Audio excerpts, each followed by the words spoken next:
Search operation కొనసాగుతోంది. నంద్యాల జిల్లా పగిడ్యాల మండలం ముచ్చుమరిలో బాలికపై ముగ్గురు మైనర్లు అత్యాచారం చేసి చంపేసి బాలిక మృతదేహాన్ని మల్యాల లిఫ్ట్ కెనాల్లో పడేశారు.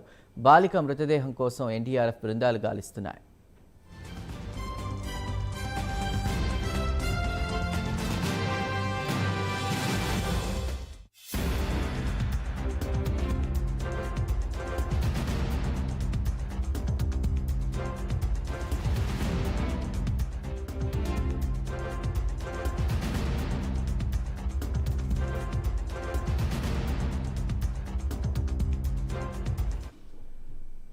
నందికొట్కూరు నియోజకవర్గం పగిడ్యాల మండలంలోని ఓ గ్రామానికి చెందిన బాలిక పాత ముచ్చుమరి ఉన్నత పాఠశాలలో 5వ తరగతి చదువుతోంది.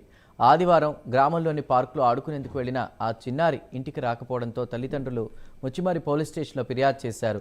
సోమవారం నంద్యాల ఎంపీ బైరెడ్డి శబరి నందికొట్కూరు విజయోత్సవ ర్యాలీలో ఉండగా ఈ విషయం తెలుసుకుని 24 గంటల్లో బాలిక ఆచూకీ కనుగొనాలని పోలీసులను ఆదేశించారు. దీంతో ఆత్మకూరు డీఎస్పీ శ్రీనివాసుల ఆధ్వర్యంలో దర్యాప్తు చేపట్టారు. 2 రోజుల క్రితం డాగ్ స్క్వాడ్ రంగంలోకి దిగింది. ఒక చోట బాలిక దుస్తులు లభ్యమైనట్టు తెలిసింది. కానీ ముగ్గురు బాలురు పార్కులో ఆడుకుంటున్న చిన్నారిని కిడ్నాప్ చేసి అఘాయిత్యానికి పాల్పడి ఆపై హత్య చేసినట్లు పోలీసులు ప్రాథమిక అంచనాకు వచ్చారు.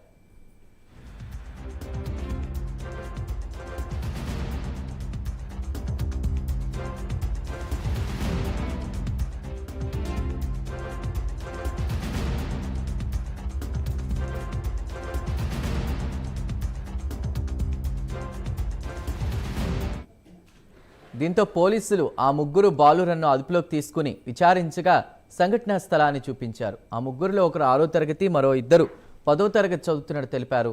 బాలురు ఇచ్చిన సమాచారం మేరకు ముచ్చుమరి ఎత్తిపోతల పథకం కాలువలో బాలిక మృతదేహం కోసం గాలింపు చర్యలు చేపడుతున్నారు. 30 మందితో కూడిన ఎన్డీఆర్ఎఫ్ బృందం అత్యాధునిక టెక్నాలజీతో కూడిన కెమెరాలతో నీటిలో తనిఖీ చేశారు. కలెక్టర్ రాజకుమారి, ఎస్పీ రఘువీర్ రెడ్డి సంఘటనా స్థలానికి చేరుకుని కుటుంబ సభ్యులను పరామర్శించారు. పాప అదృశ్యమై 5 రోజులవుతున్నా ఆచూకీ లభించడం లేదని బాలిక కుటుంబ సభ్యులు, వారి బంధువులు కలెక్టర్ ఎదుట వాపోయారు. అనుమానితులుగా ఉన్న ముగ్గురు మైనర్ బాలురు తప్పుడు సమాచారంతో పోలీసులను పక్కతో పట్టిస్తున్నారని వారు ఆరోపిస్తున్నారు.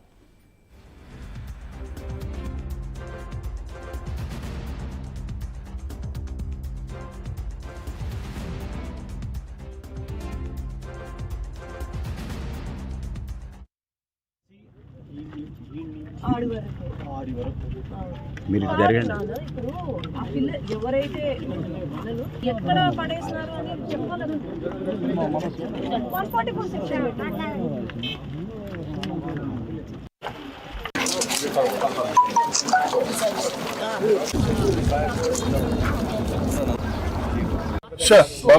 చిన్న పాప 9 సంవత్సరాలు 5వ తరగతి చదువుతున్న పాప మిస్ అయింది అన్న విషయం మనకి 7వ తారీఖు తర్వాత మనము ఇన్వెస్టిగేషన్ ప్రారంభించినప్పటి నుంచి సస్పెక్టెడ్ పిల్లలు ఉన్నారు. వాళ్ళు కూడా ఒకరు 6వ తరగతి చదువుతున్నారు, 10వ తరగతి చదువుతూ ఉన్నారు. ఆ పిల్లల వైపు నుంచి కూడా ఇన్ఫర్మేషన్ రావడానికి అన్ని విధాలా కూడా ఎస్పీ గారు అండ్ టీమ్ చర్యలు తీసుకున్నారు. ఇంకా మరింత సమాచారం రాబట్టాల్సింది ఉంది. డిఫరెంట్ యాంగిల్స్లో మనము ఈ ఇష్యూని అన్ని కోణాల్లో కూడా చూస్తున్నాం. వాళ్ళు చెప్పిన సమాచారం బట్టి మనము 8వ తారీఖు నుంచి కూడా గాలింపు చర్యలు చేపట్టాము. ఈ లొకేషన్లో వాళ్ళు ఆ పాప బాడీని వేసి ఉంటారు అన్న సమాచారం. అది ఎంతవరకు కరెక్టు అన్నది కూడా ఇంకా పూర్తిగా నిర్ధారించాలి. లోకల్ స్విమ్మర్స్తో ప్రయత్నం చేశాము, ఎస్డీఆర్ఎఫ్తో ప్రయత్నం చేశాము, ఎన్డీఆర్ఎఫ్తో latest equipment with cameras ground level వరకు వెళ్ళే డెప్త్ ఎక్కువ ఉంది మనకి. గ్రౌండ్ లెవెల్ వరకు వెళ్ళే కెమెరాస్తో కూడా సెర్చ్ ఆపరేషన్స్ జరుగుతూ ఉన్నాయి.